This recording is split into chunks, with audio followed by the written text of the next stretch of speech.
Hello, hello, welcome back folks. This is Alwood South. It's been a while. Let's do a mix. There are some files you can download in the description. There's a Luna project you can download and just open right up, and this will come up on your computer looking exactly like this, where everything has been gain staged and is color coded the way I kind of do things. But of course you can just download the files from a link as well and follow along the way I'm doing things here. So hope everybody's doing well. Sorry it's been a while since I made a video. Been a crazy couple months, but I hope you're doing well, and let's get started. Okay, so I got this mix up here. This is a rock and roll song by a band called Neon Hornet called Take It Off. We are in Universal Audio's Luna, and so here we go. This is a very rough mix. I just moved some faders. I moved a few pan knobs here, and that's it. At the beginning we have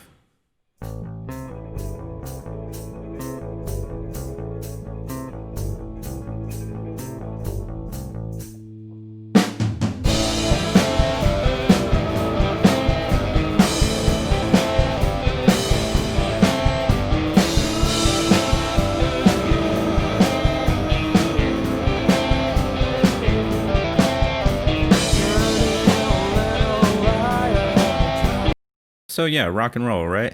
Which I'm down with. Now, I am going to go ahead and start going through what I did here on the drums and the bass, because that's kind of where I start with rock and roll stuff. And you can, obviously you can do whatever you want. But I'm just going to show you how I'm doing things and go from there. So first thing I'm going to do, I'm going to turn on the Neve summing over here that I have on the main out. Actually, I'm going to change that in a minute, but you'll hear what I'm doing here. So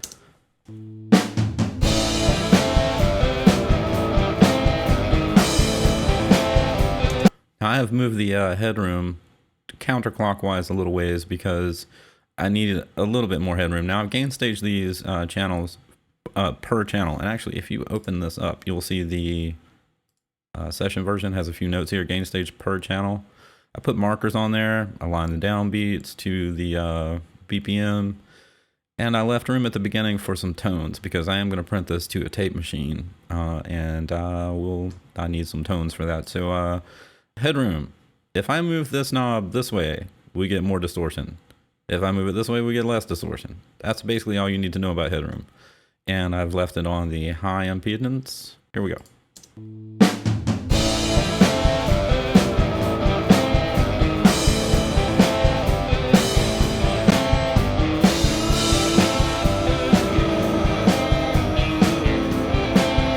Already put in a bus compressor on the main out because I usually start with one on there. I figured this might be an SSL kind of tune, so I just stuck that on there and put it on the 4 ratio. It is on the slowest attack. I left it on the automatic release. That's kind of where I leave it most of the time. If it gets kind of in the way, I'll pull it to the fastest. Otherwise, I'm on auto mostly all the time.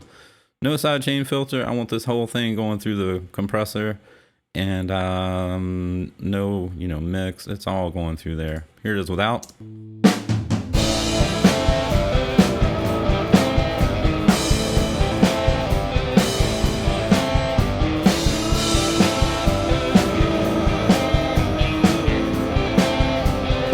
Just a little bit of squeeze on there, that's it. And a little bit of tone, which is awesome. Not doing much compression at all because we're just starting to mix. So that sounds like where it needs to be. Okay, let's head over here to the drums. I'm gonna solo these up.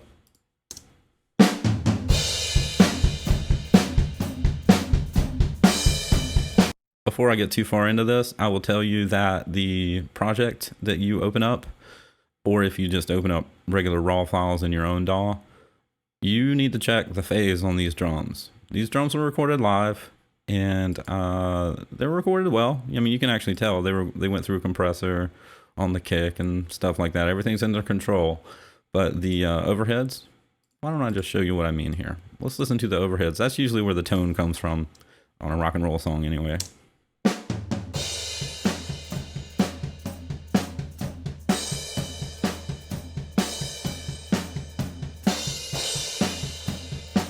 Okay, so I've got the overheads going, and I'm going to pull in the kick track. And over here, you'll see this little button here. This is a phase button. If I click that on, it reverses the phase, or flips the phase, technically flips the polarity.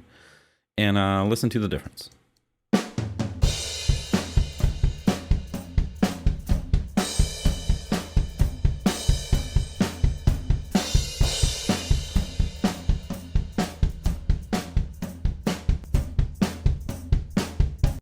That's out of phase. So if I do this, and that's actually the way the tracks were sent, you'll get the tracks that way, and that's pretty common. I'd say about 98% of the time your kick drum that is sent to you is out of phase with the overheads, because people are lazy and they don't care about doing things when they record them, I guess. You see how it becomes fuller once I've engaged this. Now, the reason why I don't have to do that in my version here is because I've already done that on all these drum tracks. I've pulled up a VU meter. I usually use this one because it has a phase reverse on it. I check each one, and then when I'm done with that, I just print them, and I never have to look at a VU meter on the track again. And it frees up some space, frees up some CPU, that kind of thing. So here we go. I got the API Vision channel on the kick drum. Let's listen to it. I'm going to turn it off. Here's the power button here. This is off.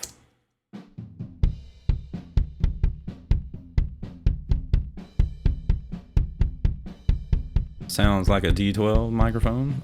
It's cool. Here it is with the channel.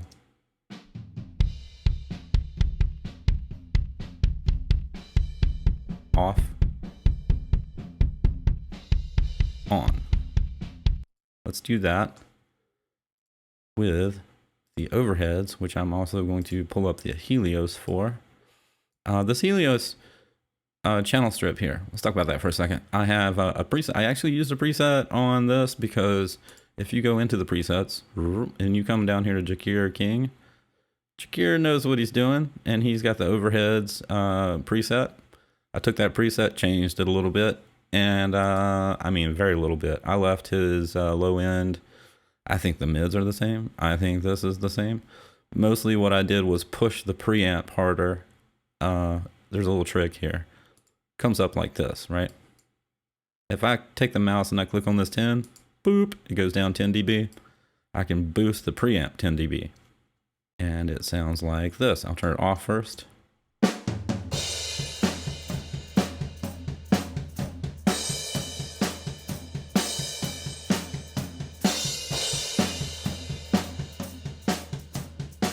See, they come alive a little bit there, which is what I want. Here we go on the kick and the overheads together.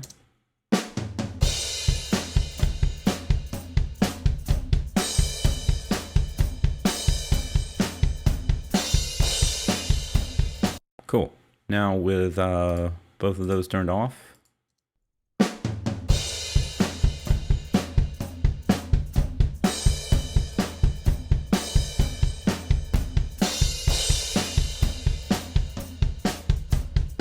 Okay, we're getting a sound now. Let's take a look at the snare drum. Sounds like an SM57. Using the Helios again. The Helios probably used a preset. Yeah, Jakir King snare. Probably didn't change much except the preamp again. Here it is without.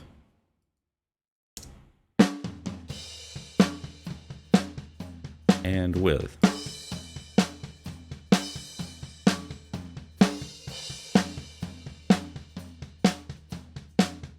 Let's listen to that with the overheads and the kick.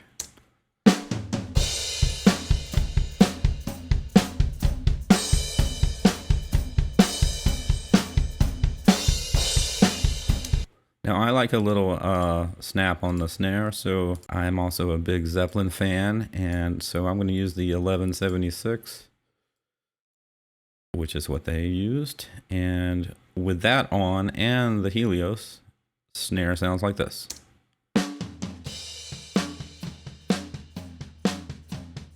Off.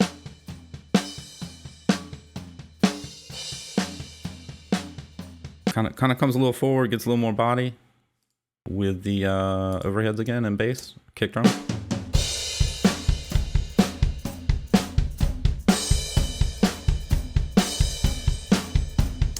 Cool. All right, let's pull in these toms. I'm gonna move over a little bit so we can get to where the toms hit.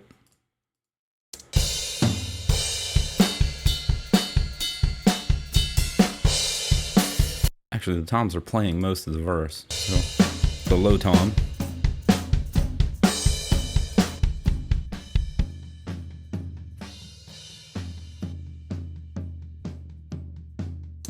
On this, I'm gonna roll off some of the low end up to about 58, 50, somewhere in there. Pull out some of that mud and the low mids, and we'll turn that on. Here it is, off. On. It's just a little bit better. And same thing. Oh, all I did here was roll up some, some high pass filter on the high tom.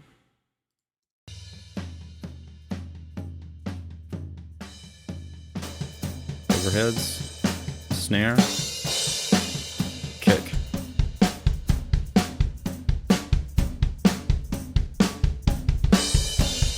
Cool. All right, now let's take a listen to the drum room. Again, I'm a big fan of the Zeppelin sound on this sort of rock and roll, so I'm going to pull up the old Rev A, Universal Audio 1176. Turn this on. I'm at a 4:1 ratio. Actually, no. I am at all buttons in.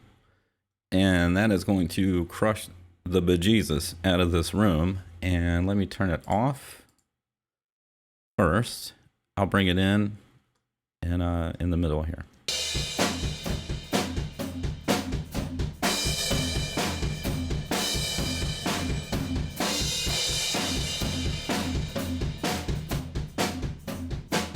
It went from boring to whoa.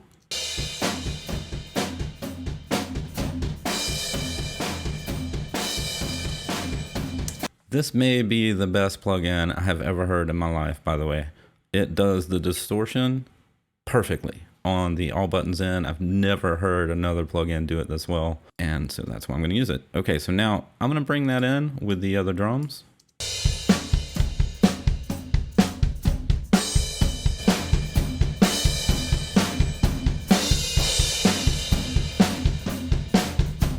Sounds like a lot, right? But when we put it together with the bass,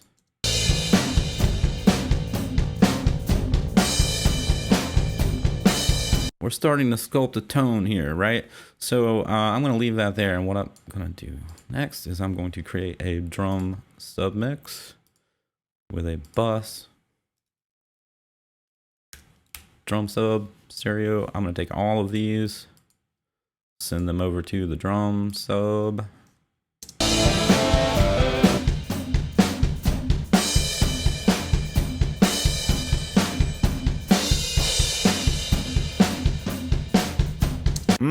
That's good. Okay. While we're at it, doing this sort of thing, let's make a MixBus.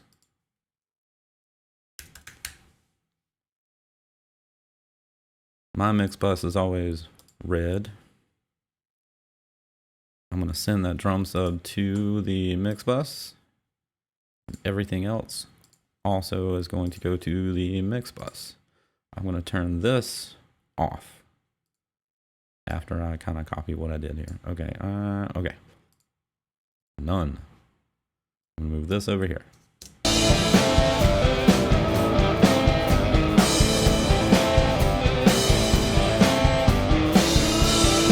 It's already sounding pretty good. Somebody asked me one time why I make a MixBus, and the reason is kind of twofold. One is because that's just what I'm used to doing, and I use a main out as kind of a main volume if I need to listen at lower volume or whatever, so I don't mess with the mix, going through these processes or plugins. But also because I am going to print this to some outboard equipment at some point in time. I'm also going to use the ATR 102, and we'll kind of listen to the difference in the two. And that's why I'm making this MixBus here. So, okay, let's keep going.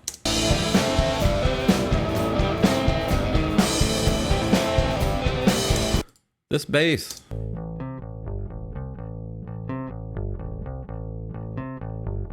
Needs something.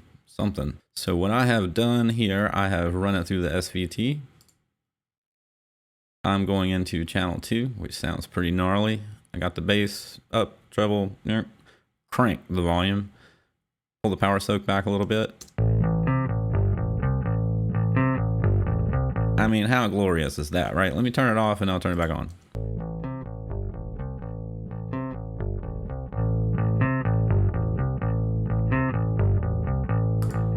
Yeah, it's not the same level, but I don't care. So it sounds great. I also have a Teletronics LA2A.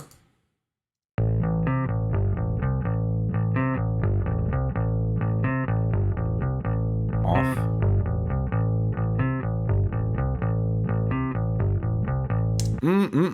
Now, if you listen to that, and you can hear the attack of those notes, like big time. Now, that's kind of why I think most people like this compressor on a bass, because it's letting the attack through. So you're getting the punch of that right at the beginning of the note, boom, and then it's kind of grabbing and holding it, even though we're actually holding it the whole time. Each one of those little notes will push through, and we'll pull the gain down a little bit more, and then it'll release, you know, in one of the whatever 3 stages it has a release.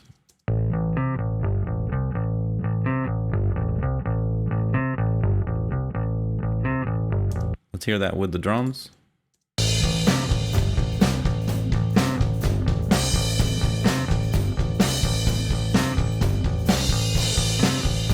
If you notice, I am hitting the MixBus summing real hard, and that's why I have pulled down the headroom. If I needed to, I could just pull all these channel faders, like this bus, down some. But why? It sounds great, you know? Let me turn these 2 off and on. You'll see what I mean, I think.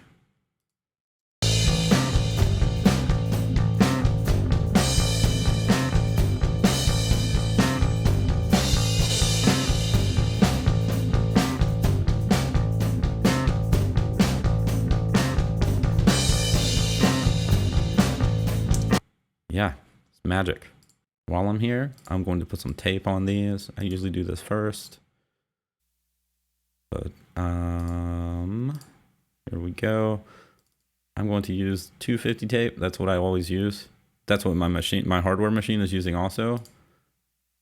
Keep the noise on something like this. I like the noise. It sounds, you know, it's authentic. It's not like some clinical kind of thing. This is rock and roll. So let's do it. So now,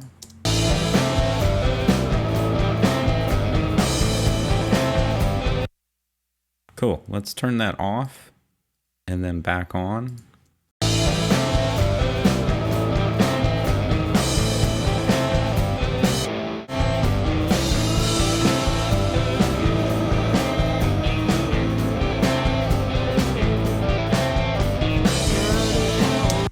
Sounds amazing. Okay, in the next video, what I'm going to do is I'm going to create, we'll talk about it next time. Hope everybody's doing well. Take care of yourself. Go wash your hands while you're listening to this. And we'll see you on the flip side. If you like this video, keep watching, keep subscribing. More videos are coming very soon. I promise.